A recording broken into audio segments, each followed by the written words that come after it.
은사를 하나님께 아름답게 잘 사용되는 것이 중요하겠죠. 그런 의미에서 우리가 생각해 보면 은사는 우리가 꼭 배워야 하고 또 교회 유익이 되도록 우리가 써야 하겠습니다. 오늘부터 이렇게 은사에 대한 구체적으로 이제 나열하게 들어가려고 했는데 또 하나가 조금 여러분인데 하나 덧붙여야 될 게 있어서 죄송합니다. 계속 들어간다 한 주 미뤄서 그러는데 또 이것까지 하고 나면 아마 앞으로 은사를 쭉 제가 하나하나 예언의 은사 무슨 은사 이렇게 쭉 할 겁니다. 할 때 이게 나에게 이런 은사가 올 수밖에 없었던 과거에 어떤 하나님께서 나의 생애를 이렇게 쭉 이끌어 주셔서 내 생애를 이렇게 이끌어 주셔서 지금 나타나는 은사가 이게 갑자기 어느 날 하나님께서 너 이 은사를 가지고 교회를 세우는데 사용해라 라고 주는 것이 아니라 이미 하나님께서 나에게 이 은사를 사용하도록 과거에 내 인생 속에 여러 가지로 비춰주셨고 또 말씀해 주셨고 내가 거기에 대해서 거부하지 않고 잘 수용하고 또 그걸 사용할 수 있도록 이미 하나님께서 오랫동안 내게 이런 내 생애에 작업이 있었구나라는 것도 좀 알아야 할 필요가 있어서 오늘은 여러분들과 함께 은사와 그 다음에 성품이라는 관계, 이 관계가 그러니까 은사와 성품은 내가 가지고 있는 성품과 하나님이 주신 은사가 다르냐? 그렇지 않다. 그 성품과 밀접한 관계가 있다라고 오늘 이 부분을 여러분들에게 좀 설명을 하고 증명을 할 텐데 쭉 하다 보면 내 성향은 좀 이런 성향이에요. 바울과 같은 성향이고 내 성향은 베드로 같은 성향이고 내 성향은 요한 같은 성향이고 크게 이렇게 좀 나눠지는 거거든요. 그러니까 여러분들이 성경을 보다 보면 야 이게 바울의 생각, 사상, 그 다음에 그의 열심 이런 걸 보면 야 그래서 나도 꼭 이 바울과 같은 저런 마음이 있는데 이러는 사람들도 있을 것이고 또 누가 이렇게 베드로의 생애와 그 다음에 그의 사역을 보면서 나도 이렇게 베드로와 같은 이런 성향이 있구나 이러는 분들도 있을 것이고 또 요한을 보면서 또 그렇게 나름 나 같은 성향이 있구나라는 것을 이해하게 될 것입니다. 그것이 하나님께서 주신 은사와 무관한 것이 아니라 굉장히 밀접한 관계가 있다는 것까지 하면 아마 이제 다음부터 하는 한 사람 은사의 예를 들어서 여러분들에게 말씀을 드릴 때 도리어 큰 도움이 되지 않을까 싶은 생각이 들어서 오늘 이 성품과의 관계 속에서 여러분들과 함께 나누어 보도록 하겠습니다. 준비한 게 한 7페이지 정도 A4용지로 되어 있는데 끝나는 대로 오늘 좀 끝을 내도록 하겠습니다. 자, 사람들의 성향과 은사는 밀접한 관계를 가지고 있어요. 이 말의 뜻은 그 사람의 성향을 우리 모두가 다른 성향들을 가지고 있지 않습니까? 그 성향을 하나님께서 인정을 해주시죠.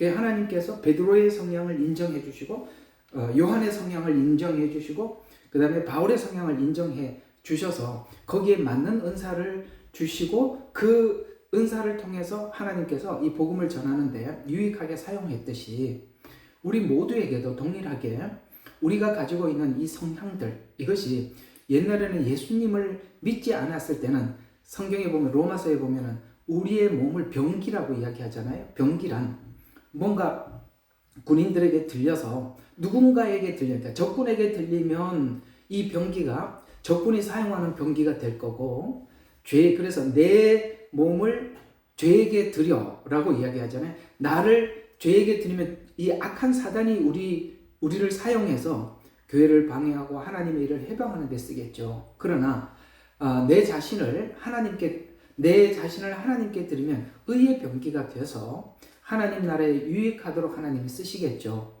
그런 것처럼 이 모든 사람들이 가지고 있는 이런 성향들, 그걸 보고 이제 성경은 우리의 어떤 성향이라고도 표현하고 또 성경에는 이것을 좀 더 적극적으로 우리가 사용된다는 측면에서 병기라는 단어를 썼을 때 우리가 이 성향들이 각자가 가지고 있는 성향들이 이게 사단에게 들려졌을 때 쓰여질 때와 하나님께 들려졌을 때 쓰이는 것이 그 성향 자체는 크게 변함이 없는데 그 성향으로 인해서 이쪽으로는 사단에게서는 하나님 앞에 부정적인데 굉장히 강하게 쓰여지게 될 거고 하나님 앞에 드려지게 되었을 때는 하나님 교회와 영혼들에게 굉장히 긍정적으로 쓰여지게 되겠죠. 이런 것처럼 이 성품이라는 것은 우리가 주님 앞에 돌아와서 하나님 앞에 진리에 내 자신을 드리는다는 데서는 우리가 주님 앞에 돌아왔다는 것은 진리 안에 내 자신을 드리는 것이고, 우리가 하나님을 몰랐을 때는 진리 밖에서 사단에게 내 자신을 드렸다라는 거, 우리가 이제 들어와서 예수님 안에 들어와서 분별을 하게 된 거잖아요.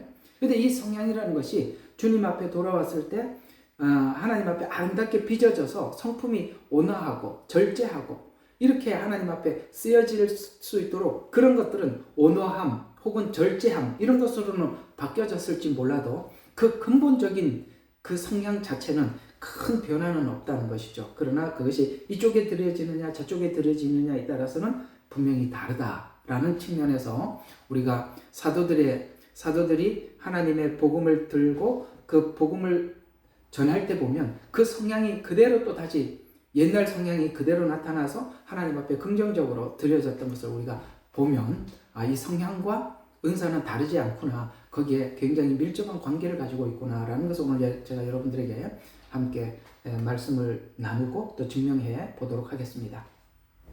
그래서 먼저 우리가 베드로 이제 한 세 사람 정도 성향을 이해하기 위해서 한번 이렇게 발췌해 봤어요. 자, 베드로는 이제 이 강의 끝나면 이제 다음번에 그 베드로를 중심으로 한 예언의 은사 이걸 좀 할 겁니다. 그런데 어쨌든 이제 베드로는 물론 다른 사람들도 예언의 은사들을 가진 분들이 있어요. 그러나 왜 이렇게 굳이 베드로를 통해서 예언의 은사를 설명하려고 하느냐? 베드로에 대해서 지난날 과거에 하나님 그 사복음서에서도 베드로의 행적이 잘 녹아져 있고 사도행전에서도 많이 녹아져 있으니까 다른 성경에 많이 기록되어 있는, 그러니까 적게 기록된 사람을 가지고 설명하기 너무 어려우니까 베드로 말고도 다른 사람들도 있지만 이 예언의 은사가 그 베드로를 중심으로 해서 설명을 하는 것이 훨씬 여러분들에게 자료가 많으니까 베드로를 가지고 하는 거예요. 다른 사람 오직 베드로만 있다 이런 얘기는 아니에요. 예를 들어서 이 예언의 은사는 사도행전에 보면 스데반 집사와 베드로가 예언의 은사를 가진 사람의 성향들이에요. 대략적으로 보면 스데반 집사도 여기 같이 들어가 있습니다. 자, 그러면 그 스데반 집사는 왜 그게 예언의 은사냐? 여러분 사도행전에 보면 이스라엘 백성들 앞에 서서 스데반 집사가 아주 하나님 앞에 적나라하게 이스라엘 백성들의 지난날 과거 죄부터 쭉 설명을 하자 사람들이 마음에 분이 가득 차서 돌을 던지고 거기서 하늘을 우러러 하나님께 기도하면서 순교한 그게 스데반이죠. 이런 성향들, 그들이 수많은 사람들이 겁을 주고 그 다음에 돌을 던지려고 하고 그 화와 분이 가득 차 있더라도 자기가 하나님 앞에서 할 말을 다 하는 이런 성향들이 대략적으로 보면 이 예언의 은사를 가진 사람들이 가지고 있는 특성들이라 이렇게 생각을 하면 되겠습니다. 이게 베드로나 스데반 집사가 거의 비슷한 성향을 가지고 있는데 스데반 집사 설교 내용이 대략 이런 겁니다. 자, 우리가 이런 얘기죠. 우리가 거슬러 과거로 올라가 보자. 우리 조상들 때부터 시작해서 지금까지 우리가 하나님께서 주신 이 말씀에 순종한 적이 단 한 번이라도 있더냐? 이런 이야기거든요. 한 번도 없었다라는 얘기를 들을 때 막 이를 갈고 있는 모습을 보면서도 그냥 더 이상 입을 다물고 뒤로 빠져버리는 것이 아니라 마지막까지 끝까지 말을 하지 않습니까? 이런 성향들이 바로 예언 연사를 가진 사람들이 가지고 있는 특성들이에요. 그러면 스데반 집사에 대한 이야기는 자세히 그 과거에 대한 이야기가 별로 없으니까 스데반 집사를 가지고 우리가 예언의 연사를 연구하기보다는 베드로를 통해서 연구하는 게 훨씬 나으니까 베드로를 보면서 우리가 한번 쭉 성향을 살펴보면 대략적으로 이 베드로는 예수님과의 만남, 그 다음에 이 만난 이후의 변화 이런 것들을 보면 그 성향 자체가 굉장히 극적이고 분명함이 있어요. 예언의 은사를 가진 사람들은 굉장히 원칙주의적인 성향을 가지고 있습니다. 그러니까 이런 사람들은 틀린 걸 보면은 참지를 못해요.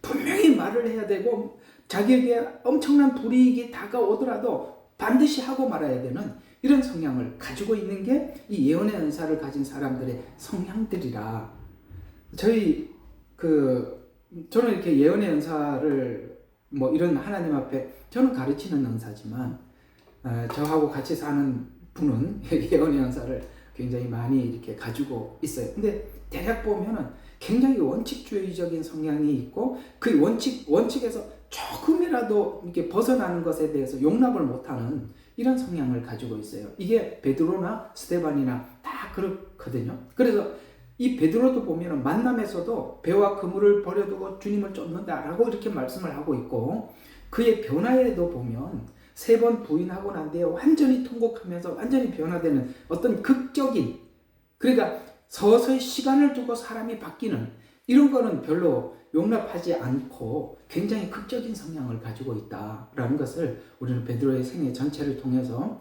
우리가 발견할 수 있는 것처럼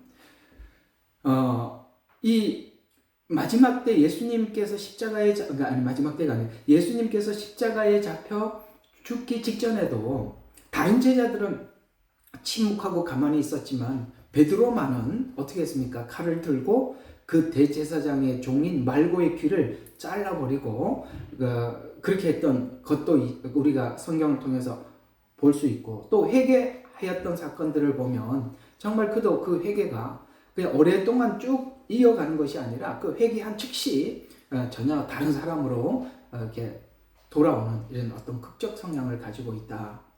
그것이 나중에 이 예언의 은사가 임하고 난 이후에 사도행전에서는 이제 예언의 은사가 베드로에게 임하고 난 이후에 그의 삶을 보면 마치 그 사복음서에서 극적인 만남, 변화, 회개, 극적인 전부 다 순간 이렇게 그 순간에 이렇게 돌이키지 않습니까? 이런 성향들이 그가 나중에 예언의 은사를 사용할 때도 그대로 나타나는데 그게 사도행전 5장에 나타나 있는 그 유명한 아나니아와 삽비라 사건입니다. 그 사건을 보면 굉장히 이 사건을 차근차근 설명을 하는 것이 아니라 하나님께서 베드로에게 가르쳐 준 대로 그걸 알고 하나님께서 그에게 가르쳐 준 대로 굉장히 극적인 결단을 하고 극적으로 판단하고 극적으로 해버리죠. 그런 걸 보면 그렇구나. 이게 베드로가 이 예언의 은사가 있어서 그런 것도 있지만은 그 예언의 은사를 갖기까지 대략 이런 성향의 성품을 가진 사람들이 예언의 은사를 갖게 되고 예언의 은사를 가진 사람들은 하나님 편에 서서 자기에게 어떤 불이익이 있더라도 끝까지 하나님 편에 서서 자기가 하나님 앞에 하나님께서 하고자 하는 말을 하는 성향이 있구나라는 것을 우리가 이해할 수가 있는 것입니다. 그래서 그 아나니아 삽비라의 거짓말을 보고 이렇게 이야기해. 네가 이것을 가지고 있을 때도 네 것이었고 팔고 난 뒤에도 네 것인데 그 네 것을 네 맘대로 결정할 수 있는 것 아니냐라고 질문을 하면서 이 아나니아와 삽비라의 거짓말에 대해서 강하게 질책을 했죠. 굉장히 정의롭고 그 다음에 하나님을 만나고 난 이후에 변화도 분명히 해야 하고 이런 성향을 가지고 있다 보니까 이렇게 주님을 만나고 난 이후에도 여전히 이렇게 거짓말을 하고 하나님 앞에 이렇게 했던 이 모습을 이 베드로는 더 이상 볼 수가 없는 거죠. 그래서 이렇게 아주 강하게 질책을 하게 됩니다. 그리고 더 나아가서 이 예언의 은사를 가진 이 베드로는 지금 현재 아나니아와 삽비라의 문제가 그 사람 한 개인의 문제를 훨씬 넘어서서 그 당시에 우리가 한번 초대 교회의 모습을 우리가 상상을 해보면 성령이 임하고 그 다음에 복음을 듣고 가슴을 치고 회개하고 교회에 모여서 이제는 전부 다 그리스도인이 된 사람들이 함께 모여서 서로 기쁘게 만나서 교제하고 떡을 떼고 정말 이렇게 순수함을 그렇게 지키고 쭉 유지하고 있었어요. 그럴 때 사람들이 자기 소유를 팔아서 사도들 발 앞에다 두고 사도들은 그 소유를 판 돈을 가지고 어려운 과부들이나 이런 어려운 사람들을 구제하고 이렇게 이게 그야말로 은혜 받은 그 순수함이 그대로 흘러오고 있는 중에 이제 아나니아와 삽비라 같은 사람들이 아나니아 삽비라를 대표해서 앞으로 제2, 제3, 제4의 아나니아 삽비라가 등장하게 될 경우에는 이 예루살렘 교회가 말할 수 없는 정말 엄청난 그 문제가 이제 발발할 수 있는 조건을, 만약에 아나니아 삽비라 사건을 베드로가 분별해서 그것을 해결하지 못했더라면 앞으로 이 교회는 굉장히 혼란에 빠질 가능성이 높아지죠. 그러니까 이 문제를, 아나니아 삽비라 문제를 넘어서서 제2, 제3의 아나니아 삽비라가 교회에 등장하고 출연할 것을 예비하여서 그들에게 하나님 앞에 분명한 하나님의 처벌을 보임으로써, 예를 들어서 이스라엘 백성들이 출애굽을 하고 난 이후에 모세에게 대항한 적이 있었죠.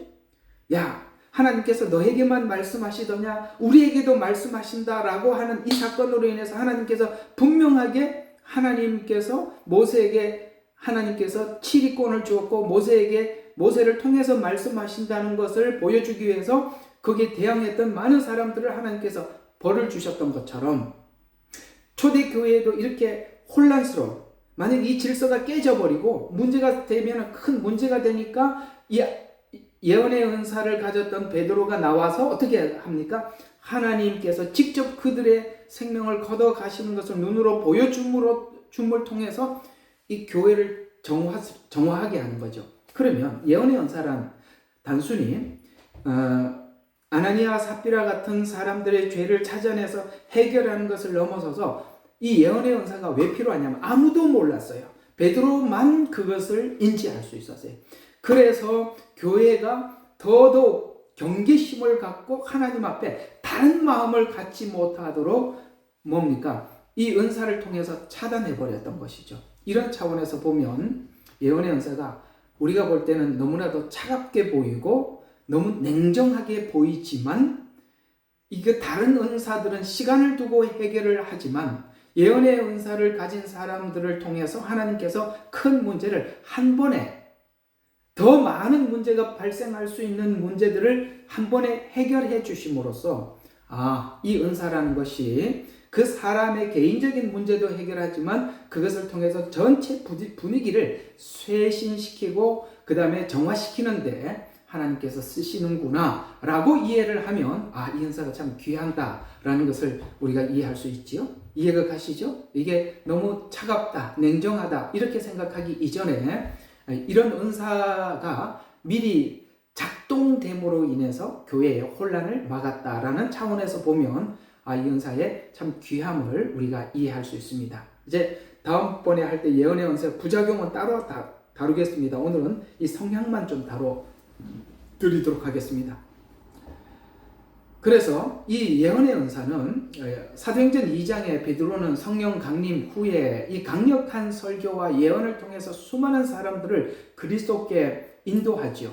그리고 그의 설교는 3,000명이 넘는 사람들을 회심하게 했습니다. 그의 설교는 너무나도 강력하고 그야말로 누구죠?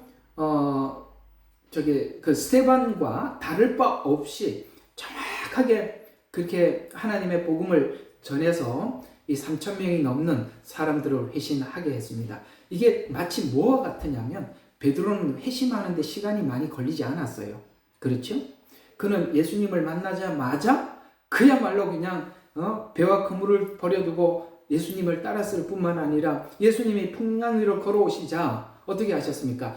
주시거든 나로 걷게 하소서, 오라 내게 오라 라고 했으니까 어떻게 합니까? 그냥 배에서 뛰어내리는 이런 성향. 이런 베드로는 그의 설교에서도 그냥 한 사람 한 사람을 전도한 것이 아니라 그 한 사람, 그 한마디 외침 속에서 3,000명, 5,000명이 돌아오는 그야말로 이 극적인 어떤 상황들을 연출한다는 말이죠. 다른 은사와 좀 다른. 바울은 사실 개척을 해서 몇몇 안 되는 사람들을 깊이 가르치고 세우고 떠나고 또 개척하고, 여러분 여기 나와 있는 이런 교회들은 큰 우리 건물 교회들이 아니라 작은 교회들이었습니다. 이 바울은 외쳐서 그렇게 많은 사람들을 한꺼번에 구원하지는 못하지만, 베드로는 그렇게 할 수 있었던 것은 자기가 하나님 앞에 돌아왔을 때 극적으로 하나님 앞에 바로 결심하고 돌아온 것처럼 그의 설교의 메시지에는 그런 간절함이 있는 거고, 그 간절함이 사람들에게 들려지게 되어서 그렇게 돌아오게 되더라. 그래서 3,000명, 5,000명 이렇게 회심을 하더라라는 것을 이해할 수 있습니다. 이것을 통해서 베드로의 과거의 행적과 그 다음에 사역할 때 그 열매들을 비교해 보면 베드로는 이런 성향을 가지고 있고 이런 은사는 이렇게 쓰여지는구나 라는 것을 우리가 이해할 수가 있겠죠. 또 이 베드로는 이 담대한 리더십을 가지고 있었습니다. 베드로는 초대교회의 리더로서 매우 중요한 역할을 감당했었죠. 그는 예수님의 가르침을 전파하고 신앙 공동체를 격려하고 굳건히 세우는데 중추적인 역할을 합니다. 이러한 리더십은 그의 예언의 은사와 매우 밀접한 관계를 가지고 있습니다. 그는 이렇게 뒤에 천천히 쳐져서 이렇게 오는 사람들을 이렇게 오랫동안 기다려줄 만한 여유가 없는 사람입니다. 그래서 아주 그냥 강력하게 이끌고 가죠. 그래서 그의 리더십은 매우 어떻습니까? 굉장히 이렇게 좀 담대하고 강력한 리더십을 가지고 있었습니다. 또 그는 이 베드로는 시험과 회복을 자기가 경험한 적이 있어서 사람들에게 회심하게 하는, 그래서 이 은사와 함께 작동하고 그 다음에 이 은사가 설교로 나올 때 그들에게 굉장히 회복에 대해서 강력한 설교를 할 수 있었는데, 왜냐하면 본인이 하나님 예수님을 부인하고 그 다음에 예수님께 돌아와서 회개했던 그런 경험이 자기에게 있기 때문에 보통 보면은 자기 체험 안에서 설교들을 많이 하는 게 사실이에요. 그래서 체험이 없는 거는 설교를 하면서도 자신감을 분명히 갖지를 못해요. 이 설교자들이 보통 보면 그래. 자기가 경험한 걸 가지고 설교를 많이 하게 돼요. 그 분야에 나와서는 자신 있게 설교를 하는데 다른 분야가 딱 찾아오면은 그 분야에 대해서 이해가 좀 적다 보니까 설명을 자세히 풀어줄 수가 없어요. 이런 것처럼 저도 이렇게 강의 설교를 하고 있기 때문에 제가 이렇게 경험한 부분은 굉장히 여러분들에게 자세히 설명을 해드릴 수가 있어요. 시편 같은 거는 좀 제게 많이 경험이 되었던 거기 때문에 설명을 할 수가 있지만 어떤 부분들은 제가 이게 이 부분에 대해서 이해가 좀 없는 그런 부분들을 여러분들에게 설명할 때는 제 자신도 쉽지는 않습니다. 이런 것처럼 베드로 역시 시험을 겪은 적이 있고 회복한 경험이 있지요. 그래서 그는 사람들에게 회개하라, 주 예수를 믿으라, 회개하라는 말들을 그래서 베드로는 많이 할 수 있었던 것입니다. 그래서 하나님께서 설교자들을 세우실 때는 그 설교자가 앞으로 어떤 목회를 하려고 부르셨는지를 그를 하나님 앞에 목회자로 세우기 직전에 있었던 그런 훈련들이 앞으로 그가 어떤 방향의 하나님 앞에 쓰임을 받게 될지 우리가 추측을 할 수가 있는 것이죠. 이해가 가시죠? 회개에 대해서 깊은 경험이 있는 사람들은 회개의 복음을 깊이 전하게 되고 어쨌든 그런 것입니다. 그래서 우리가 살아온 것, 내 성향 이런 것과 별반 다르지 않게 하나님께서 거기 맞는 은사를 주신다. 오늘 그게 핵심입니다. 이 부분에 대해서 여러분들 좀 이해를 분명히 하라는 이야기입니다. 그래서 회복의 말씀을 받고 그 다음에 이러한 경험들은 그를 더 지난날 그 경험들이 하나님 앞에 겸손하고 강한 믿음을 가진 리더로서 성장하는데 중요한 역할을 하게 됐습니다. 베드로는 그렇게 많은 사람들을 하나님께 한 번에 회심을 시키고 예루살렘 교회를 세우는 주자가 되었지만 그는 단 한 번도 교만할 수 없었던 것은 이유가 옛날에 예수님을 부인하고 예수님께 용서받은 그 경험이 있었기 때문에 결국에는 그 많은 사람들을 구원하고 초대교회의 가장 중요한 리더가 되었음에도 불구하고 그는 하나님 앞에 이 겸손함을 잃지 않도록 하나님께서 그 안전장치를 만들어서 내보냈다라는 것입니다. 우리가 생각해 보세요. 누군가가 나 전도하러 나갔는데 내가 한 번 외쳤더니 3,000명이 들어오고 5,000명이 들어오면 이렇게 하면 사람들이 그것에 대해서 그렇게 은혜 받고 돌아와서 은혜 받았습니다, 감사합니다 이렇게 하면 사람들이 변질되기가 일상이지만 베드로는 그렇게 변질이 되지 않습니다. 왜요?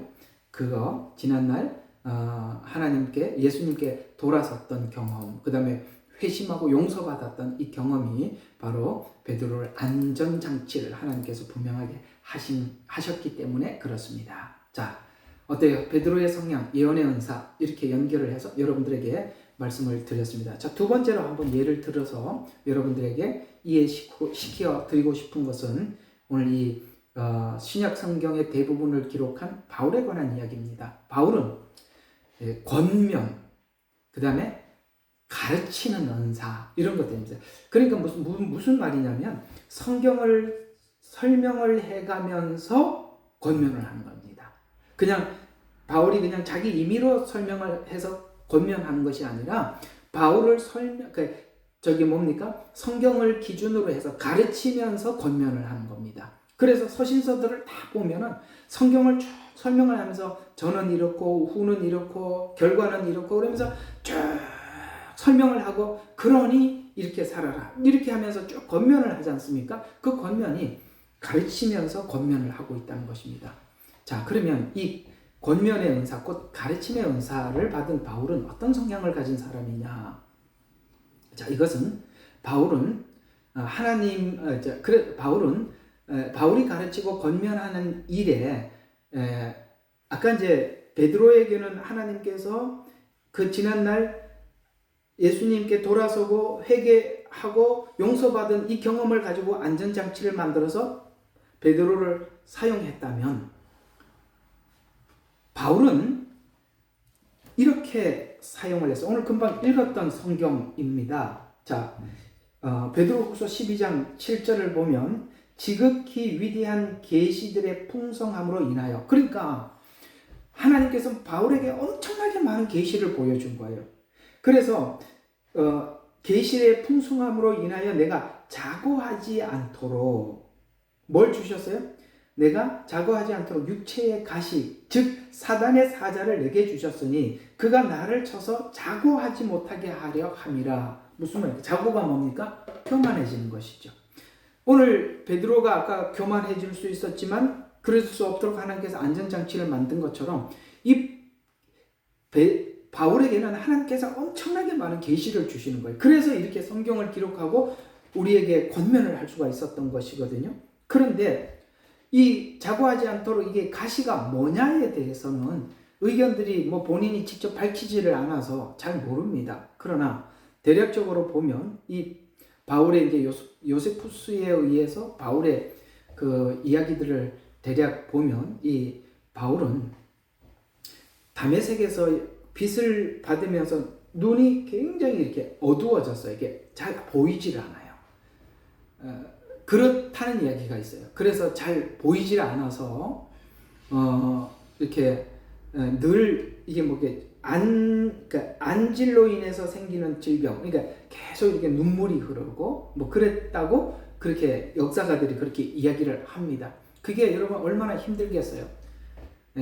글을 써야 하고 또 봐야 되는데 이게 눈이 얼마나 중요합니까? 그래서 하나님께서 늘 이 바울에게 어떤 가시를 주어서 자고하지 못하도록 그렇게 했다. 그래서 이게 너무나도 이게 장애가 되니까 하나님 앞에 3번 구했죠. 3번 구했다는 것은 딱 3번 기도했다는 것이 아니라 하나님이 들을 때까지 기도했다는 뜻이에요. 하나님, 정말 이게 제가 이 문제로 인해서 너무너무 힘드니까 이것 좀 해결해 주세요. 해결해 주세요. 그렇게 했더니 하나님이 응답이 정확히 뭐라고 해서 내 은혜가 족하도다. 이렇게 하면서 하나님께서 그 문제를 직접 해결해 주신 것이 아니라 그걸 달고 살게 만들었다. 왜요?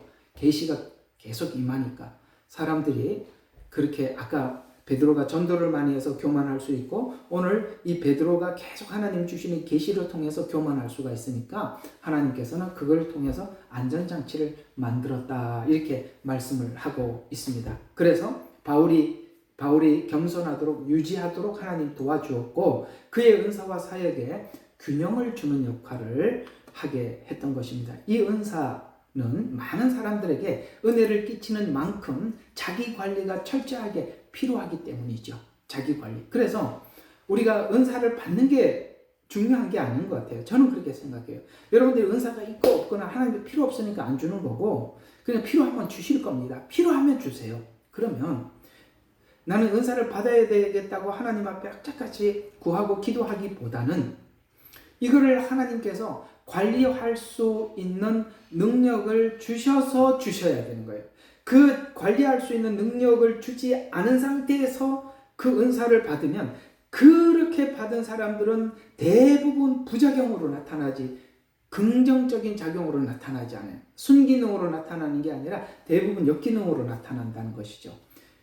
똑같습니다. 하나님의 큰 종들을 보면 성경에 나타나 있는 이 종들을 보면 하나님께서는 이 모세에게 가시는 광야 생활이었습니다.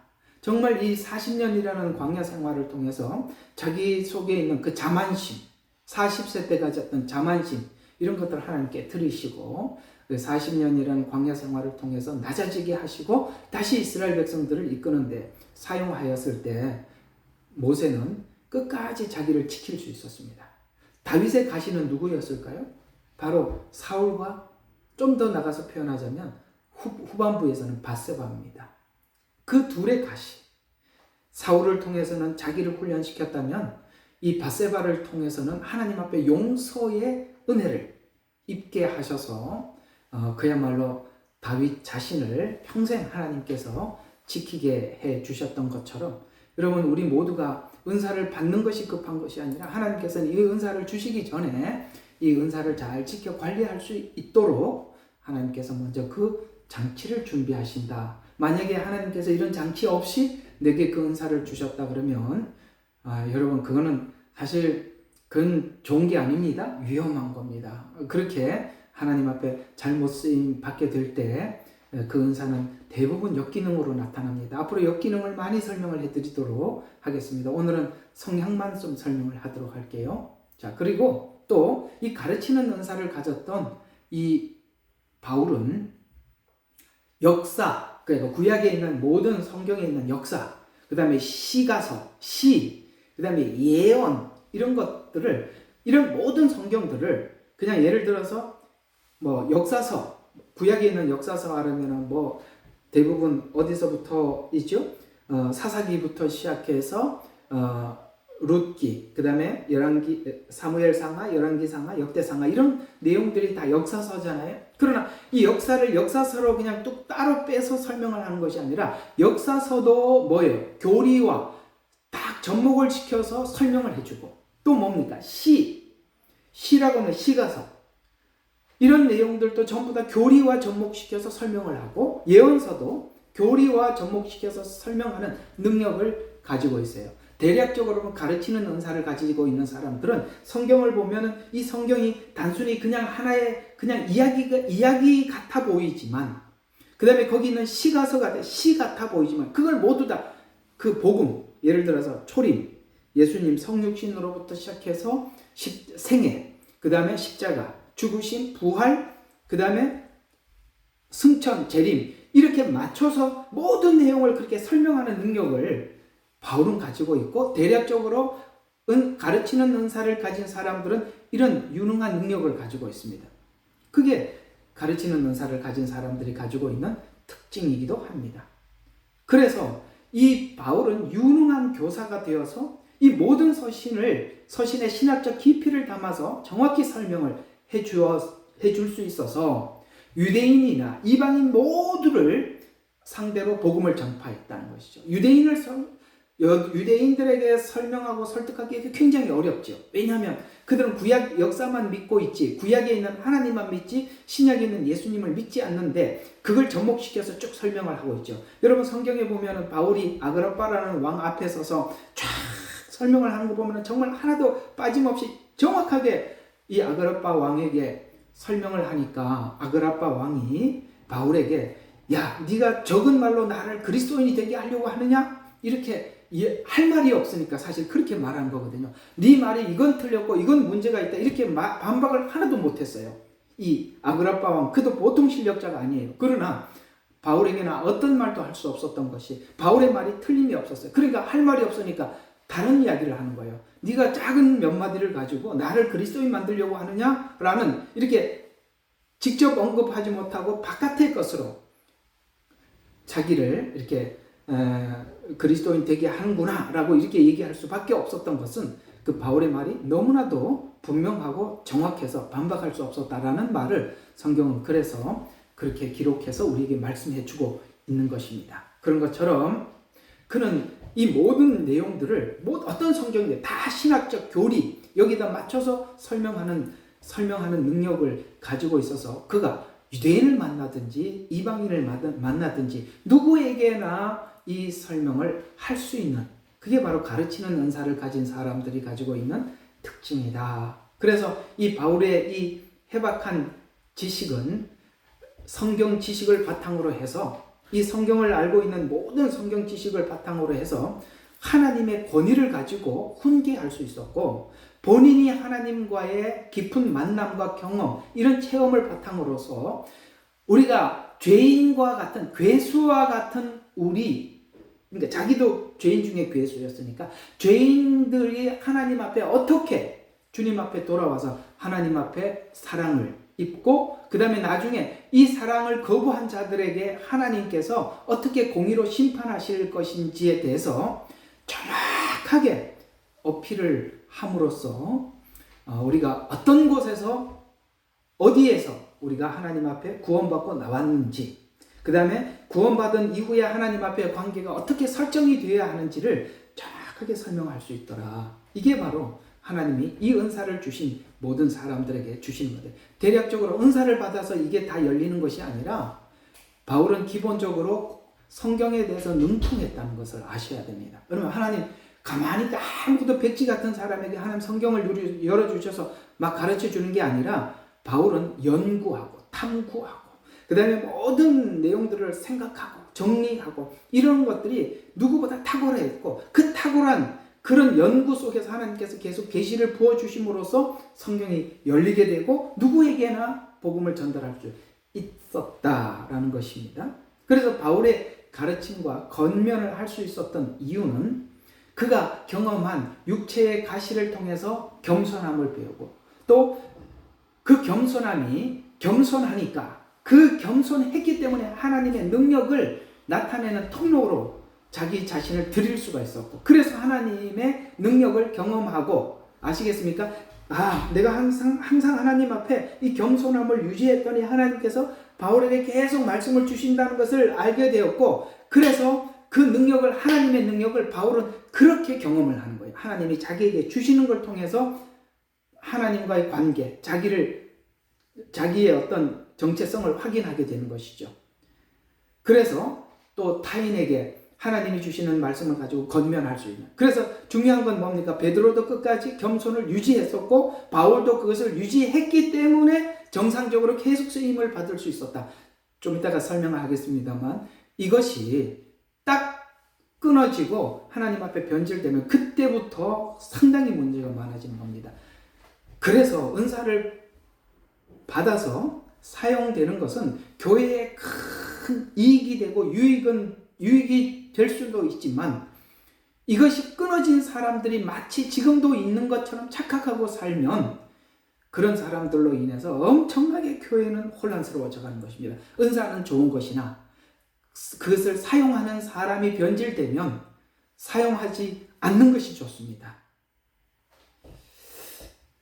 자, 세 번째로 이제 요한을 통해서 우리가 한번 보겠습니다. 요한은 긍휼의 은사를 가진 사람입니다. 아까는 예언의 은사. 그러니까 왜 이 세 사람을 들어서 설명하냐면은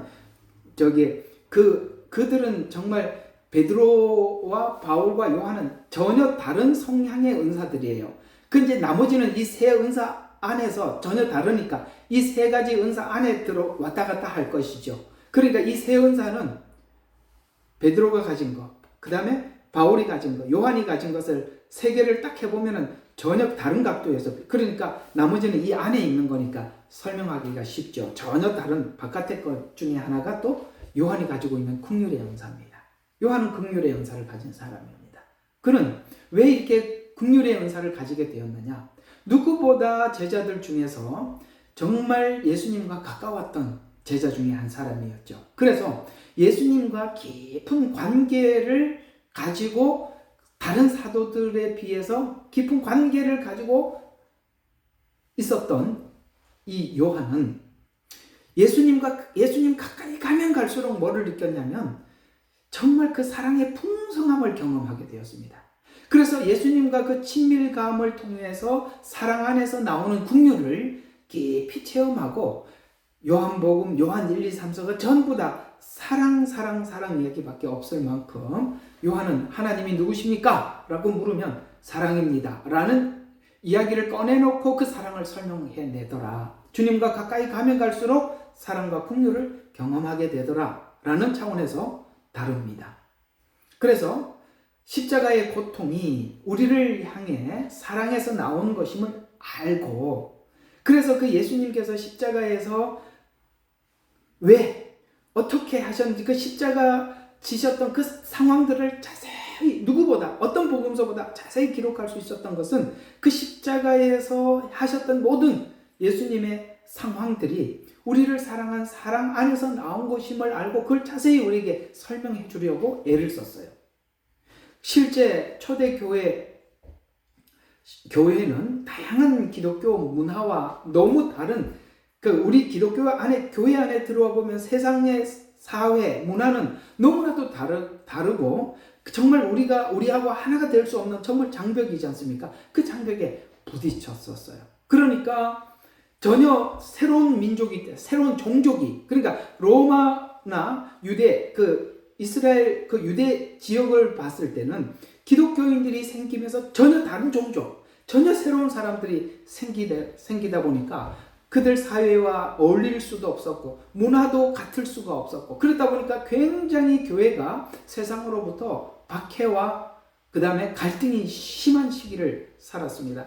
그들이 초창기, 우리가 교회 안에서도 가정에서도 첫 때에 예수 믿는 사람이 가정 모든 사람들의 문화에 동요되지 않는 것 때문에 핍박을 받듯이 초대 교인들이 굉장히 어려움을 당했을 때 요한은 이런 어려움 속에서도 받는 은혜를 실천하면서, 왜? 너무나도 본인이 사랑을 많이 받았기 때문에 그 사랑을 실천하면서 하나님의 사랑을 전파하면서 교회 구성원들이 서로 사랑하고 돌볼 것을 강조해서 하나됨을 지킬 것을 우리에게 권면을 많이 한 사도가 바로 요한입니다.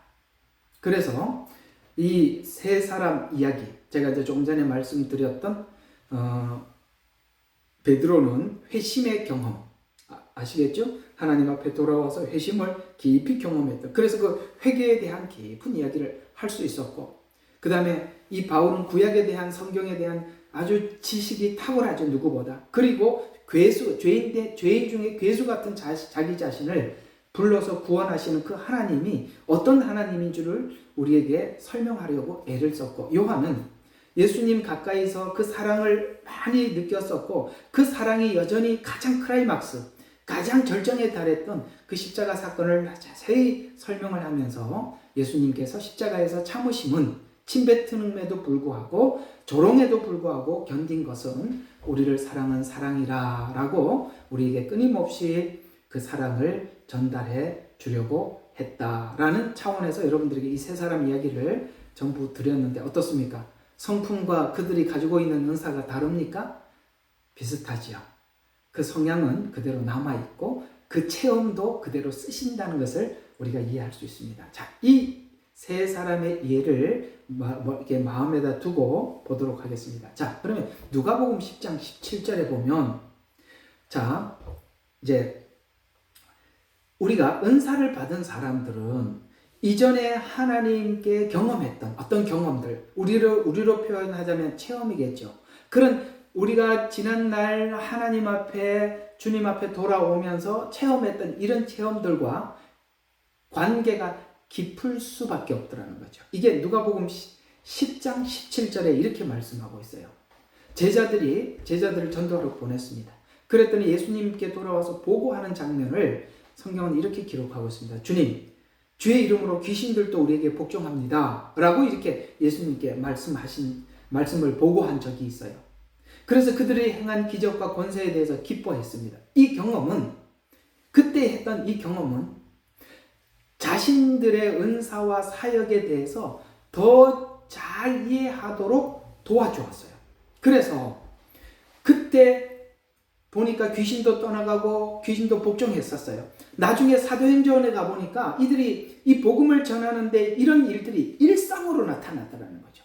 가서 병든 자에게 손을 얹으니까 낫게 되고 귀신이 떠나가고, 이것이 만약에 사도행전에서 갑자기 하나님께서 느닷없이 주셨으면 그들이 그것이 갑자기 굉장히 당황스러웠을 텐데, 이미 예수님 살아계셨을 때 전도하러 갔을 때 그런 일이 있었다라는 것을 알았기 때문에 사도행전에서 자기들이 복음을 전할 때 이런 일들이 어색하지 않았다는 것이죠. 예를 들어서 이런 것이죠. 우리가 정말 귀신이 떠나가고 병자가 치료되는 것을 눈으로 본 사람들은 그건 당연한 거야 이렇게 생각하겠죠.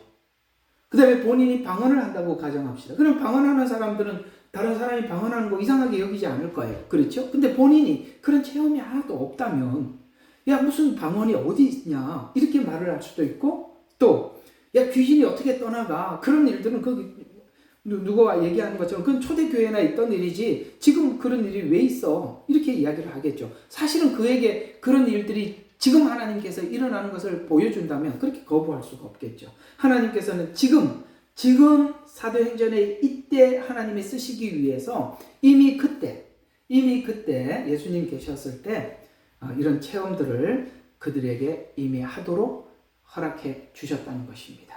자, 그런 차원에서 보면 사도행전에서 제자들은 이 경험을 바탕으로 환자들을 치유하고 귀신이 떠나가는 일에 전혀 이상하게 여기지 않고 당연시 여길 수 있었습니다. 본인도 그렇게 주님 앞에 돌아왔다면 이건 이상한 게 아니죠. 제자들이 경험한 이러한 체험들은 은사를 통해 복음을 전파하는 방법을 이해하게 해주었습니다. 단순히 그것은 귀신을 쫓아내는 것은 복음을 전하기 위해서만이 아니라 본인에게도 어떤 교육이 되었느냐.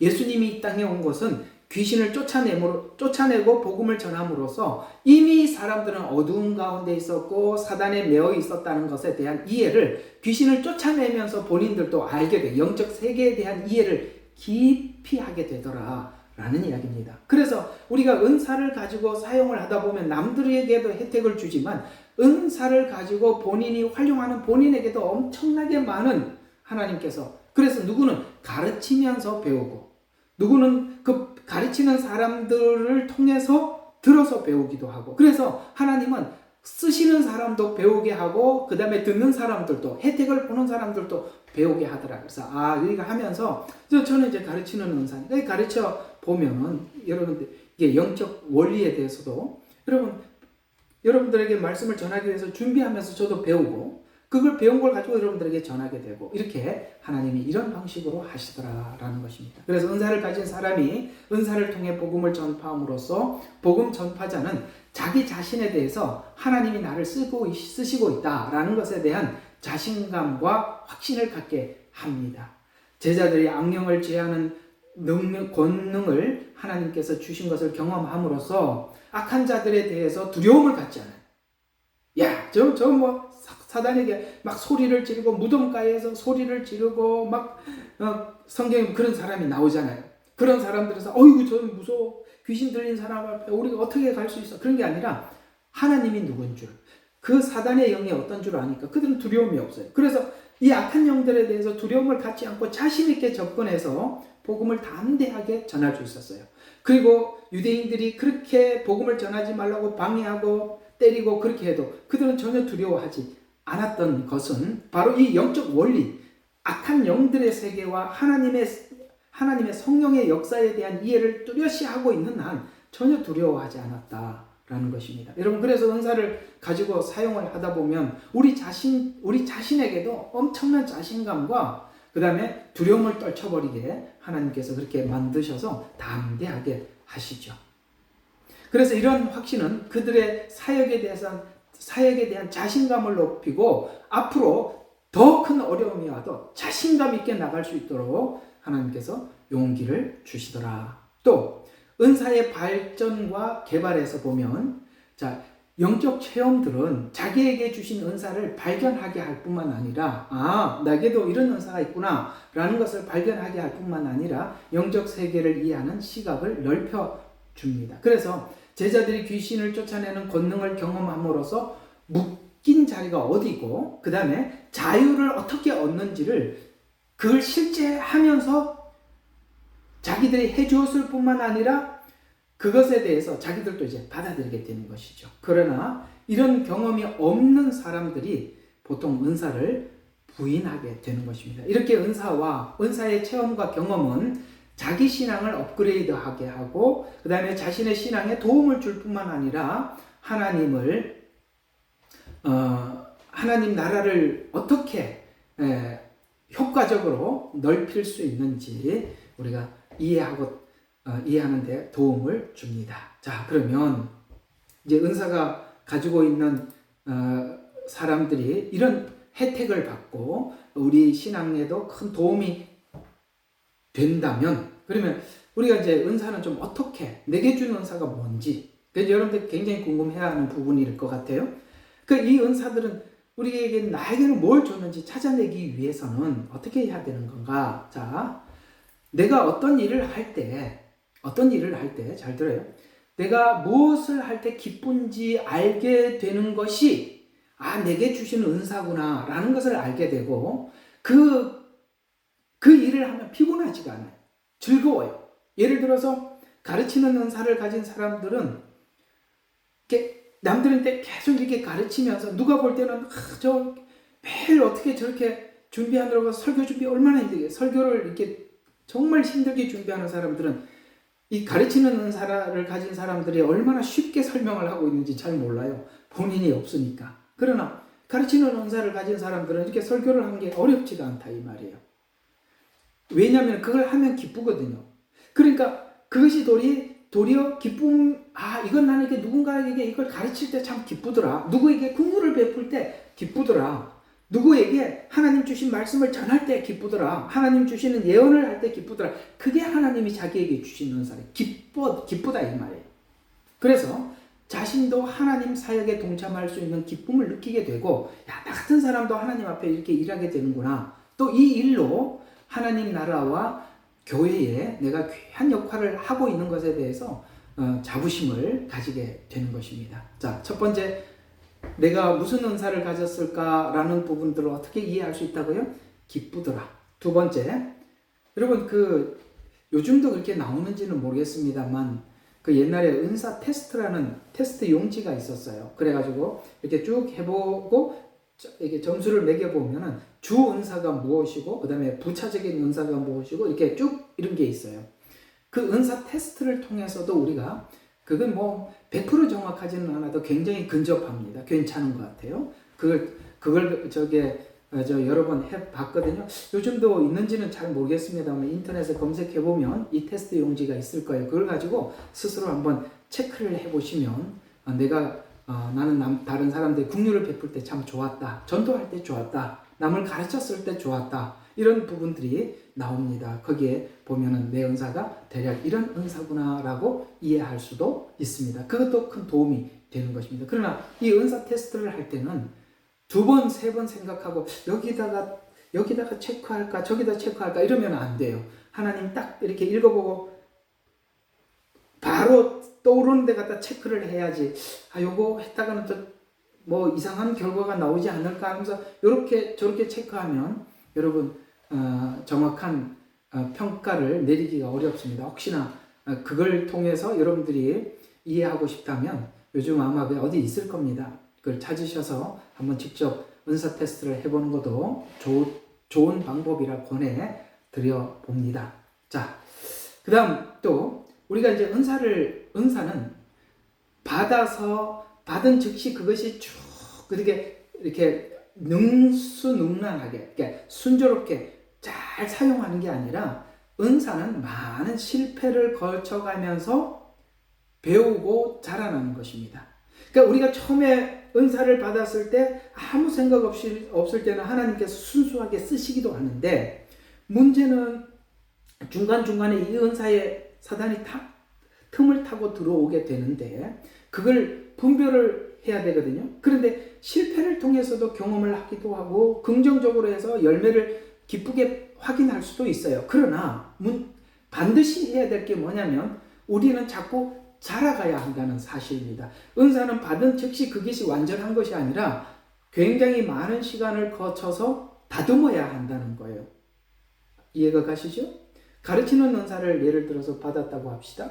그러나 가르치는 은사를 가진 사람들은 눈만 감으면 하나님 다 가르쳐줘서 설명하게 하느냐? 아니라 이 말이에요. 하나님께서 가르치는 은사를 주신 사람들은 계속 성경을 연구를 해야 돼요. 연구를 하면 할수록 그 가르치는 은사를 가진 사람들은 하나님께서 거기다 덧붙여 주셔서 그 가르침이 깊이가 더해가는 것이에요. 그래서 나는 가르치는 은사를 받았고 예언의 은사를 받고 눈만 감고 기다리면 된다. 이러면 큰일 나는 겁니다. 그러면 큰 문제를 일으키는 겁니다. 발전해야 합니다. 그런데 이 발전하기 위해서는 우리가 어떤 세 가지 제약, 그러니까 네 가지 정도의 제약이 우리를 이렇게 억누르는 게 있어요.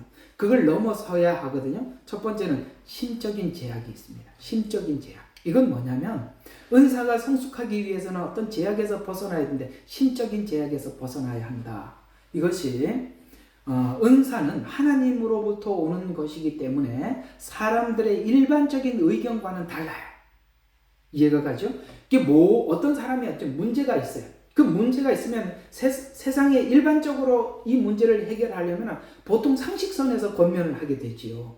그런데 놀랍게도 하나님께서 은사를 통해서 주시면 상식적인 선에서는 절대 이 문제가 해결되질 않아요. 그러니까 우리가 무슨 문제가 생기고 답답하면 여기 가서 묻고 저기 가서 묻고 그러면 하나님의 영이 없이 대답을 하는 사람들을 보면 대답들이 다 거기가 거기고 비슷비슷할 수밖에 없는 것은 그 문제를 상식과 이성선에서 접근을 해서 답안을 제시해 주기 때문에 그렇습니다. 그러나 하나님께서 우리 각자에게 어떤 문제를 주신 것은 하나님께서는 그 문제를 통해서 어떤 부분을 목적하는 바가 있어서 주시는 거거든요. 예를 들어서 하나님께서 재물을 막아놓을 수도 있고 열어줄 수도 있고 건강을 하나님께서 담보로 삼을 수도 있고 건강하게 할 수도 있습니다. 이런 모든 문제들은 우리가 예를 들어서 건강이 안 좋아. 그런데 병원에 가서 아무리 치료를 해도 치료가 잘 안 돼. 그건 우리가 이성적으로 사람들이 권면을 받으면 어떻게 합니까? 어느 병원에 가봐라. 누가 잘하더라. 이게 사람들이 일상적으로 상식선에서 조언을 해주는 조언이에요. 그러나 하나님이 어떤 다른 목적을 가지고 있다는 것은 사람들이 이성적으로는 발견할 수 없는 거니까. 그래서 하나님은 은사를 가진 사람들을 통해서 그에게 사람이 줄 수 없는 답을 전하게 만드는 것입니다. 그러다 보면 이 은사를 가진 사람이 누군가에게 조언을 하다 보면 조언을 할 때 자기도 사람이다 보니까 사람의 생각을 가지고 조언을 할 수 있게 돼요. 그게 바로 어떤 심적인 제약, 지적인 제약들이에요. 내가 이미 알고 있던 방식을 전해주는 이게 지적인 제약들일 수 있어요. 그래서 사람들의 의견, 일반적인 의견이나 그 기대에서 벗어나서 하나님께서 의외의 대답을 주시더라도 그 말을 할 수 있어야 되는 거예요.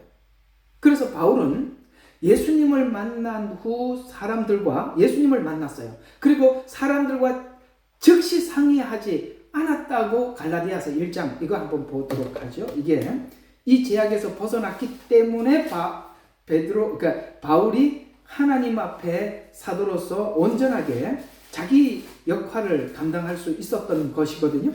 자, 갈라디아서 1장 16절과 17절을 보면 나로 하여금 이방 가운데 그를 전파하도록 내 안에 있는 그의 아들을 계시하기를 기뻐하였을 때에 하나님께서 이방의 사도로 가라 라고 하나님께서 자기에게 말했을 때에 내가 즉시 혈과 육에 의논하지 아니하고 만약에 하나님께서 바울에게 그렇게 명했는데 사람에게 가서 물어보면 뭐라 그랬습니까? 야, 그 뭔데 어떻게 가겠냐? 너 지금까지 예수님 핍박하다가 사람들이 널 보고 믿겠냐? 네 말을 듣고 수많은 사람들이 자기 생각 속에서 권면을 할 거예요. 그래서 바울은 하나님이 주신 그 메시지, 자기에게 준 메시지를 사람에게 물으러 가지 않았다. 이렇게. 그래서 혈과 육에게 의논하지 아니하고 또 나보다 먼저 사도된 그 예루살렘에 있는 베드로, 요한, 야고보 그 12사도들을 11사도들을 이야기하는 것입니다. 그래서 먼저 사도가 된 그들을 만나려고 예루살렘에 올라가지도 아니하였다는 거예요. 왜냐하면 하나님이 자기에게 부르셨는데 혈과 육에게 의논하면 또 그들이 막을 것이고 만약에 예루살렘에 올라가서 하나님께서 나를 불러서 사도로 세우셨다라 그러면 증명해봐라 이렇게 논란이 될 거니까 아예 바울은 사람에게 찾아가지 않았대요. 혈과 육에게 가지도 않았고 사도들을 만나러 가지도 않고 그냥 아무도 안 만나고 그 음성을 듣자마자 어디로 갔어요? 아라비아로 가서 다시 다마스커스로 돌아가노라 이렇게 말씀하고 있어요. 그런 것처럼 이게 상식이라는 것을 넘어서지 않으면 하나님께서 뜻밖의 주시는 말씀들을 수용할 수가 없어요. 아나니아 삽비라가 들어왔어요. 하나님께서 그들이 그런 어떤 음흉한 하나님이 기뻐하지 않는 어떤 음흉한 일들을 하고 있다는 것을 하나님께서 베드로에게 가르쳐주지 않았더라면, 그러니까 딱 듣고 난데 저 사람 평상시에 그럴 사람이 아닌데 이게 내가 잘못 들었나 뭐 이렇게 생각했더라면 그 죄에 대해서 지적하지 못했겠죠. 하나님께서는 우리 어떤 사람들을 고치기 위해서는 우리 모두 다 생각할 수 없는 어떤 죄, 어떤 상식 밖에 있는 이런 일들이 벌어지고 있기 때문에 그냥 하나님 주신 말을 그대로 할 수 있는 그런 마음을 가져요. 근데 자꾸 이렇게 심적인 제약은 왜 받느냐면 사람들이 자꾸 요구한다는 말이에요. 이렇게 해주세요. 저렇게 해주세요. 그건 뭐 심적으로 부담이 되죠. 그 부담이 되니까 그 부담 때문에 하나님 주신 말을 자꾸 끊어먹는다는 거예요. 제가 그래서 우리 교인들인데 항상 부탁하는 게 아무 이야기도 하지 마라. 내 마음대로 설교하게 제발 저를 그만두시라.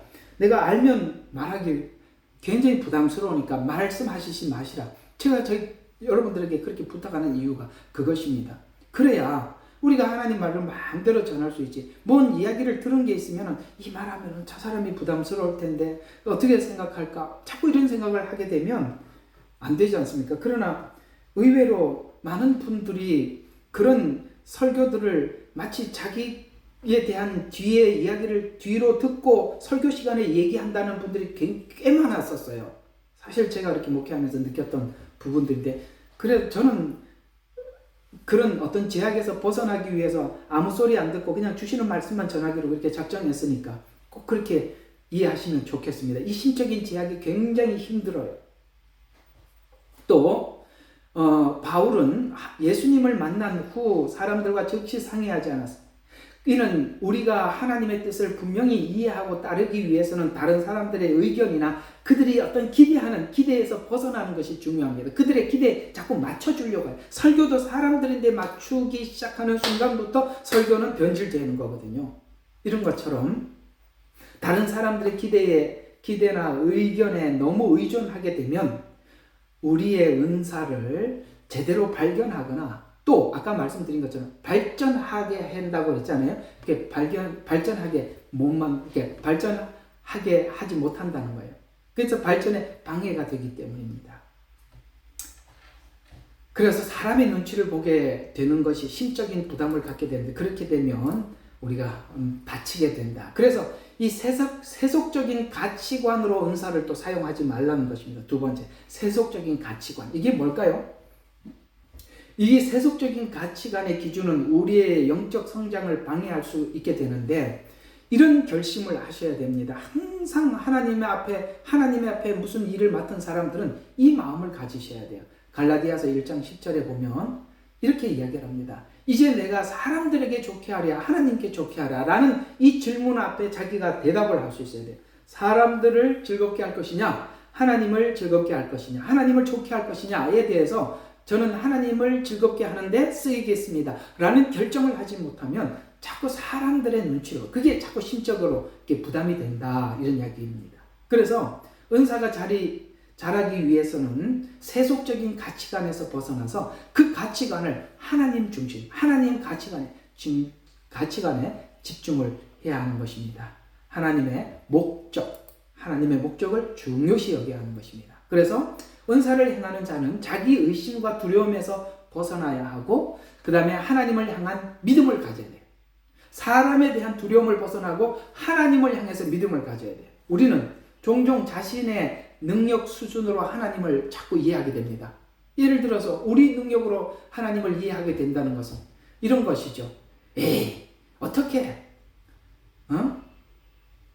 하여튼, 예를 들어서, 유대인이 어디 있어? 지금 한번 2000년이 지났는데 다 흩어져서 막 여기 다 잡초처럼 다 섞였는데 무슨 알리아가 있어? 이렇게 얘기하는 게 다 우리 생각이라요. 그러니까 이런 생각들이 성경에 나오는 어떤 예언도 믿지 못하게 만드는 거죠. 믿지 못하죠. 예언을 어떻게 다 믿겠어요? 현실은 예언을 이룰 것 같은 분위기가 전혀 아닌데. 얼마 전에 우리 집사님도 글은 올렸더구만요. 그 전쟁에 대해서.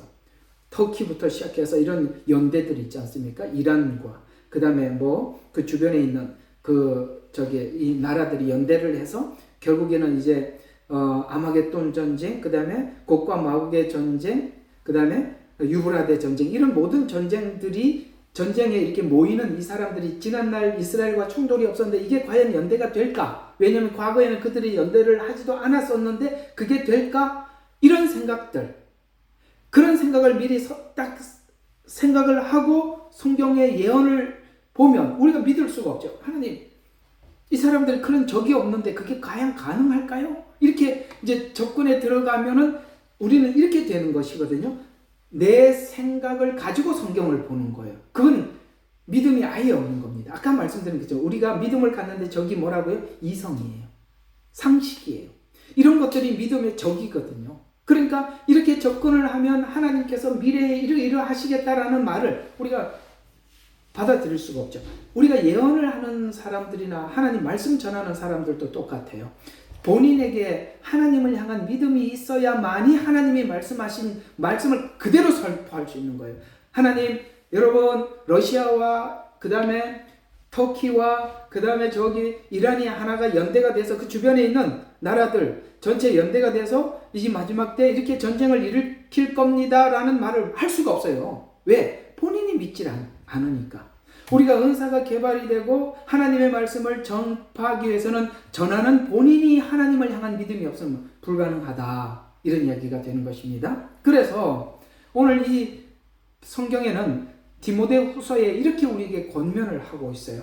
디모데후서 1장 7절에 보면 하나님이 우리에게 주신 것은 두려워하는 마음이 아니요 오직 능력과 사랑과 절제하는 마음이니라고 이야기하고 있습니다. 그렇습니다. 하나님께서 우리에게 이런 예언을 가르쳐 주시고 우리에게 해결책을 제시해 주시는 모든 말씀들은 우리를 두려워하려고 하는 것이 아니라 우리 오직 능력과 사랑과 절제하는 마음, 이런 것들이 결국은 하나님의 말씀을 믿고 믿어지면 내 속에 두려움이 떠나가게 되고 하나님을 향한 사랑이, 그 다음에 모든 것을 하나님을 위해서 내 자신을 절제하는 이런 것들이 갖추어져 간다는 거예요. 그런데 이걸 믿음으로 받지 않으면 결국은 내게 이런 것들이 생길 수가 없고 만들어지지도 않는 거죠. 그래서 이런 자기의심과 두려움에서 벗어나 하나님의 능력을 신뢰하는 것이 이 말씀을 전하는 자들이나 은사를 실행하는 사람들에게 너무나도 중요하다. 그게 없으면 기존에 있는 틀, 전통, 경험, 그 다음에 이성, 이런 것들을 가지고 설교를 하고 말씀을 전하게 되면 거기에 하나님의 능력이 임할 게 하나도 없죠. 그 자기 이야기인데 무슨 하나님이 거기다 능력을 덧입혀 주시겠어요. 우리가 하나님의 말씀을 믿고 그대로 전파할 때 성령님께서도 그 말씀에 보증을 해주신 것입니다. 또 전통과 경험을 모두에게 적용하지 말아야 하는 이유는 개개인에게 주시는 은혜가 각자 다르기 때문입니다. 그렇죠. 나는 옛날에 이런 문제가 생겼을 때, 어떤 사람이 이런 문제가 생겼을 때 내가 이 방법으로 이렇게 해결책을 제시해 줬더니 그 사람이 이 문제가 해결되었으니까 또 어떤 사람이 문제가 있어서 내게 물으러 왔어요. 그러면 옛날에 내가 어떤 사람에게 이렇게 해결책을 제시해 줬더니 해결이 되었으니까 당신도 똑같은 방법의 해결책을 제시해 줌으로써 이렇게 하시오. 그러면 해결됩니다. 왜냐하면 옛날에 당신과 똑같은 문제를 가진 사람은 내가 이렇게 해결책을 제시해 줬더니 해결이 됐거든요. 그러니 당신도 그렇게 하십시오. 이렇게 하면 큰일 난다 이 말이에요. 어떤 사람이 꼭 보면은 그런 게 있어요. 자기가 어떤 굉장히 어려운 시간이 있었을 때 하나님께서 어느 날 예를 드는 거예요. 하나님께서 어느 날 너 오늘 이 문제를 놓고 뭐 한 달간 작정 기도해라. 아니면은 뭐 3일을 금식해라. 아니면은 일주일을 금식 기도해라. 이렇게 해서 금식 기도를 했더니 예를 들어서 뭐 일주일 금식 기도해서 해결이 됐다고 가정합시다. 근데 누군가가 나하고 비슷한 문제를 가지고 와서 내게 상담을 하고 하나님께서 뭐라고 말씀하신지 좀 전해달라고 그렇게 부탁을 했을 때 자기가 옛날에 당신하고 비슷한 문제가 있어서 내가 그렇게 해결이 되었으니까 금식 일주일 해. 그러면 무조건 해결돼. 이렇지 않다 이 말이에요. 전통을 깨트리라. 사람마다 다르다. 문제가 다르고 하나님이 다루려고 하는 목적이 다른데 그걸 똑같은 방법을 계속 제시함으로써 내가 그렇게 해서 해결을 되었기 때문에 이 사람도 이렇게 하면 된다. 아니에요. 하나님께서 서로가 하나님의 목적하는 바가 다르다 이 말이에요.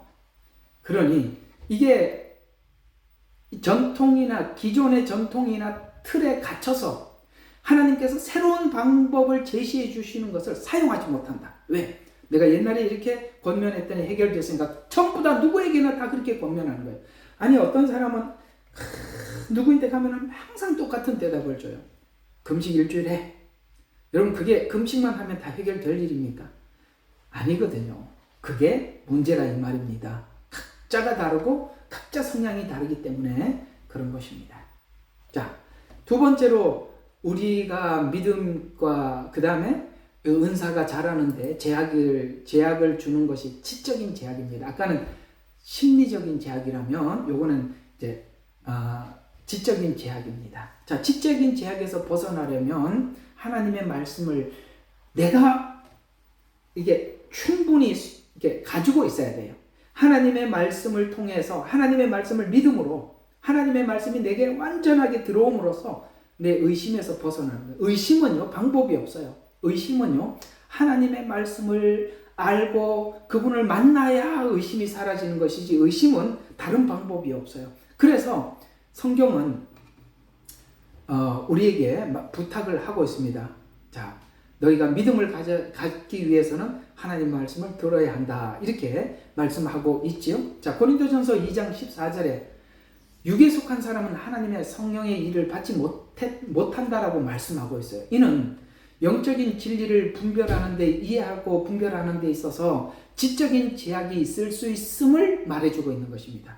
육에 속해 있는 사람은 성령의 일을 받지 못하고 알지도 못하게 되어 있다는 말이에요. 이거는 하나님을 알고 믿는 믿음만큼 하나님의 일을 이해하고 받아들일 수 있는 것이죠. 이는 영적인 진리를 이해하는 데 있어서 지적인 제약이 있을 수 있음을 의미하는데 지적인 제약은 주로 의심에서 나오는 것입니다. 지적인 제약은 의심에서 나오는 건데 우리가 의심을 극복하고 은사를 제대로 사용할 수 있도록 돕는 방법은 하나님의 말씀을 공부하고 하나님에 대해서 알고 그 말씀을 그대로 믿을 때 모든 것을 극복해서 넘어갈 수 있는 것입니다. 말씀에 대한 믿음이 없으면 아무것도 할 수가 없어요. 그래서 참 중요한 것은 은사를 사용하기 전에 하나님의 말씀을 가져야 믿음도 가지게 되고 분별도 가지게 되고 모든 기초는 말씀이에요. 말씀 없이 모두 이게 될 수 있는 게 아무것도 없다는 것이죠. 그 다음 또 지적인 제약에서 벗어나려면 말씀을 공부해야 돼. 말씀을 공부하면 하나님의 뜻을 이해하게 되고 은사가 말씀에서 벗어나지 않도록 그 말씀 안에서 은사를 사용하게 된다. 말씀을 모르니까 이게 지금 내가 그 은사를 통해서 남들을 돕는다고 하기는 하지만은 이게 말씀 안에서 내가 하고 있는 건지 밖에서 하고 있는지 아무것도 모를 수 있단 말이에요. 그러면 하나님은 말씀 안에서만 역사하시거든요. 말씀 밖에서 한 권면들은 하나님 아무것도 하시지 않으세요. 항상 말씀만. 여러분들이 뭘 해도 제가 우리 사모님하고 같이 다니면서 누구에게 사모님 막 권면을 하고 하나님 주신 말씀을 전하다 보면 제가 옆에서 가만히 들어요. 들어보면 사모님 본인은 잘 몰라요. 근데 저는 지금 사모님이 누구에게 권면하는 거 보면 요거님 사사기 몇 장이구나. 요거는 지금 잠언서 이건 시편에 있는 이 말씀인데 제가 딱 들어보면 막 말씀의 은사를 가지고 있기 때문에 지금 이렇게 권면하는 걸 보면 그게 말씀 안에서 딱 이렇게 연결이 이렇게 접목이 된다는 말이에요. 이해가 가세요? 말씀을 모르면 예언도 가르치는 일도 국률도 여러분 국률의 은사 아무리 베풀어도 헛일할 수 있어요. 나중에 이게 국률의 은사가 어떤 부작용이 있는지도 설명을 해드리겠습니다. 있단 말이에요. 그래서 모든 기본이 말씀이에요. 그 다음 말씀을 배우면 그러니까 말씀을 배워야 믿음이 생기고 그 다음에 강화됨으로써 주신 말씀을 담대히 하나님 입장에서 선포할 수 있다. 로마서 10장 17절 아까 처음에 말씀드렸던 그러므로 믿음은 들음으로 나며 들음은 그리스도의 말씀으로 말미암느니라. 여러분 설교를 아무리 세상적인 이야기 그 다음에 유창한 철학처럼 설교를 들어도 그렇게 들어서는 그런 설교들은 우리에게 어떤 믿음도 주지를 못해요. 모든 성경은 어디를 설명을 하더라도 예수님과 연관된 말씀을 우리가 들을 때 자연스럽게 믿음이 생겨오는 거예요. 그래서 우리가 이 설교자들이 그렇게 중요한 역할을 하는 것입니다. 모든 메시지들을 예수님과 연관시켜서 설명을 하게 될 때 듣는 사람들이 자연스럽게 믿음이 생겨요. 그래서 믿음은 들음에서 난대요. 근데 뭘 들어야 되느냐? 그리스도의 말씀을 들어야 믿음이 생긴대요. 그래서 말씀을 듣고 공부함으로써 우리의 믿음이 자라게 되죠. 믿음이 자라면 자연스럽게 아까 말씀드린 의심이 줄어들게 되고 은사를 사용하는 데 있어서 자신감을 가지게 되는 것입니다. 그래서 또 말씀을 배움으로써 영적 분별력이 향상됩니다. 분별은요, 여러분 막 하나님께서 눈 감으면 가르쳐 주는 게 아니라 분별하도록 말씀을 주신 거거든요.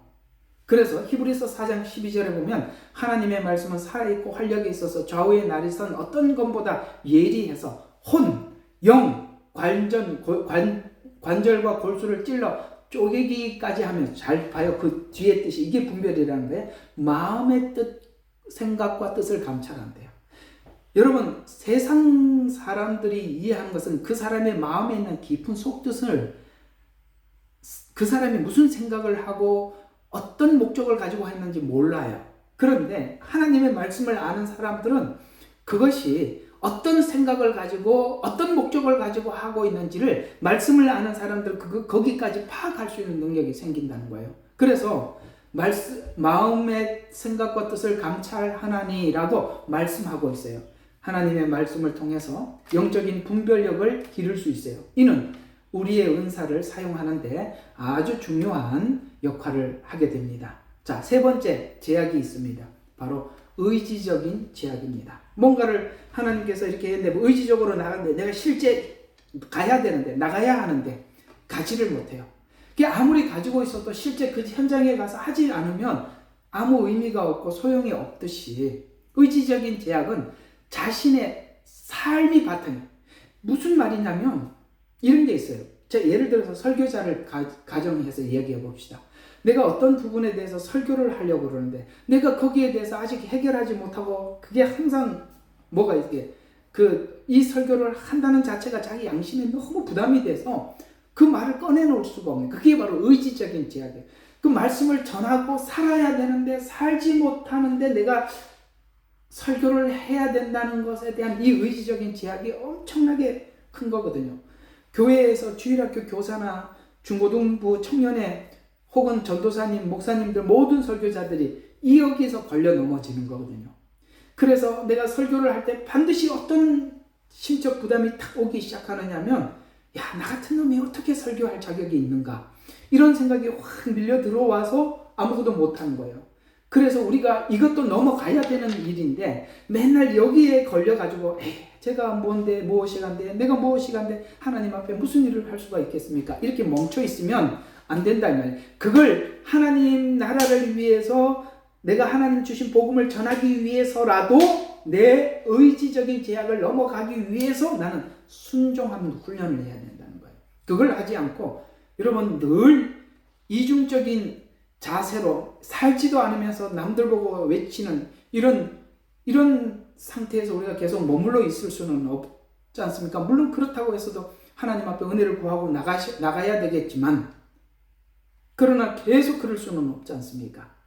그래서 순종 이것을 통해서 우리는 이 의지적인 제약을 넘어설 수가 있는데 요한복음 14장 15절에 이 의지적인 제약을 이렇게 넘어가라고 말씀하고 있어요. 너희가 나를 사랑하면 나의 계명을 지키리라 이렇게 말씀하고 있어요. 아, 내가 왜 이렇게 하나님 말씀을 순종하지 못하는가 하고 봤더니 하나님의 말씀 곧 계명을 지키지 못해서 그렇구나. 그 말씀을 지킬 때 내가 이 제약에서 벗어나게 되는구나. 그 다음에 훈련을 해야 한다. 여러분 이게 한 번에 해결되는 것이 아니라 몸이 체질화될 때까지 계속 훈련을 해야 됩니다. 그런 것처럼 디모데전서 4장 7절과 8절에 보면 망령되고 허탄한 신화를 버리고 경건에 이르도록 내 자신을 연단해라. 육체의 연단은 약간의 유익이 있으나 경건은 범사에 유익하니 금생과 내생에 약속이 있느니라. 이렇게 말씀하고 있습니다. 이런 것처럼 경건에 이르는 순종의 훈련 이것이 우리가 하나님이 주신 직분 하나님의 은사를 우리가 마음껏 자신감 있게 사용할 수 있도록 자유를 준답니다. 자, 마지막으로 감정적인 제약이 있어요. 이 감정이 이렇게 왔다 갔다 하는 사람들 참 힘들죠. 감정이 딱 이렇게 잡아줘야만이 뭐를 할 수 있는 사람이 있어요.